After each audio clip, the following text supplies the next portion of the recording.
보통 연애라고 하면 많은 사람들이 서로 챙겨주고 맞춰주고 그리고 일상을 공유하면서 가까워지고 서로를 굉장히 특별하게 여기는 게 정상적인 연애 패턴이라고 할 수 있습니다.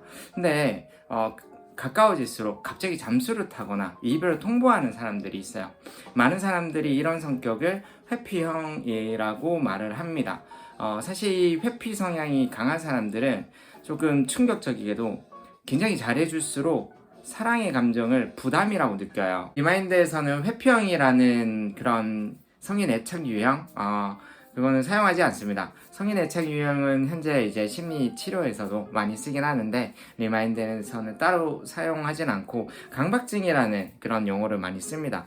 정신과에서 말하는 강박 장애와는 다르고 누구나 다 들고 있는데 이 강박증이라는 거를 이제 불안함을 느낄 때 이거를 뭔가 해소하려는 심리 작용을 뜻하는데 이게 이제 남들보다 불안함을 강하게 느낄 때 이제 연애에 큰 영향을 주게 되는 그런 영향을 말씀을 드려요. 그래서 이 강박증은 스스로를 좀 보호하기 위해서 불안함을 좀 해소하기 위한 이상행동을 연애할 때 하게 되는데 회피성이 강한 사람들은 관계 자체가 부담이거나 혹은 자기가 공격을 받았다고 생각하면 잠수를 타거나 하루아침에 극단적으로 이별을 통보할 수가 있습니다.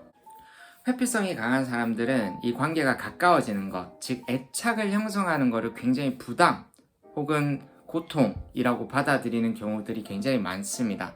그게 무슨 말이냐면 남녀가 안정기에 연애 이후 안정기에 접어들게 되면 서로를 굉장히 가장 가까운, 그러니까 한마디로 나의 신체의 일부와 같다고 생각을 하게 돼요. 그래서 이 관계가 굉장히 가까워짐으로써 서로 호흡, 호르몬, 맥박의 활성화가 굉장히 비슷해지게 되죠. 근데 이제 이만큼 가까워지면 무방비 상태가 됩니다. 왜냐하면 상대와 내가 정말 모든 것을 다 공유하는 상태가 일어나기 때문이죠. 그래서 회피성이 강한 사람들은 이런 애착을 형성하는 과정, 이 관계가 가까워지는 것을 굉장히 부담이라고 받아들여지게 되죠. 그래서 이런 사람들은 왜 이렇게 나한테 잘해주지? 가까워지면 나 너무 부담스러운데? 라고 생각을 하게 됩니다. 결국 회피성이 강한 사람들은 자신에게 잘 맞춰주고 모든 주도권과 선택권을 다 줄수록 관계 자체에 대해서 굉장히 부담이라고 받아들여지게 되고 그 부담은 어때요? 우리의 감정은 구별하지도 조절하지도 못하죠. 그러다 보니까 내가 그 부담이라고 느끼는 그 과정에서 여러분들에 대한 감정들 자체가 사랑이 아니다라고 착각을 하게 되는 상황들이 일어나게 됩니다.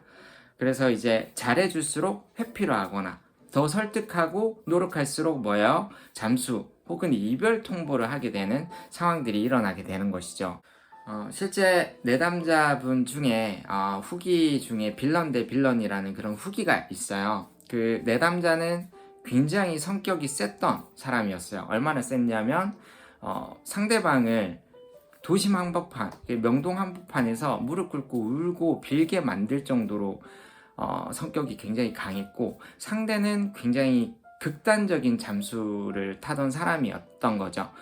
연애를 내담자가 처음 했었을 때 데이트를 하는 도중에 전 여자친구가 찾아왔었어요. 왜냐하면 잠수를 탔고 그러고 나서 내담자를 만났기 때문이에요. 완전 전형적인 잠수의 사람이었어요. 근데 놀랍게도 내담자는 성격이 너무 셌다고 했잖아요.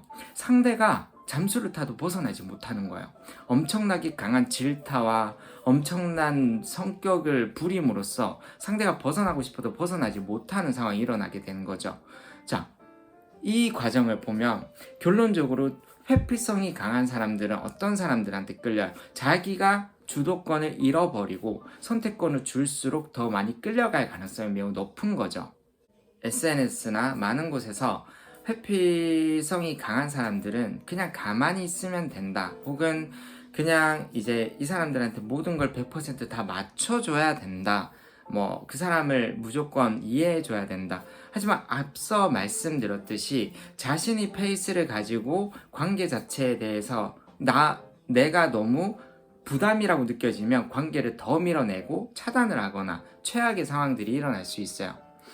그래서 이제 이 상황을 해결하기 위해서는 무조건 페이스를 가져와야 됩니다. 더 맞춰줘야 하는 거 아닌가요? 라고 생각하실 수도 있어요. 근데 이미 아마 회피성이 강한 사람을 만나고 있었다면, 혹은 그런 사람과 이별을 했다면 맞춰줄 만큼 해줄 만큼 다 해줬을 거예요. 그러니까 잘못한 거 없이 여기서 더 해줄 수가 없는 거죠. 그렇게 해버리면 어때요? 더 심하게 밀려가게 되는 거예요. 그리고 또 이런 질문이 있을 수도 있어요. 싸울 때마다 피하는 것도 회피성이냐? 사실 방어적인 성격이지만 대처에 따라 달라요. 좀 심하게 잠수를 타거나 몇 날 며칠 정도를 회피를 하거나 아니면 아예 뭐 전화를 끄거나 차단을 하거나, 이런 성격이 극단적인 좀 병적인 회피성을 보이는 거고, 그냥 뭐 말을 잠깐 안 한다거나 그냥 그 화를 날 때 혹은 싸울 때마다 그 대화를 좀 돌린다라는 건, 그거는 아무래도 이제 회피성이라고 보기는 어렵습니다.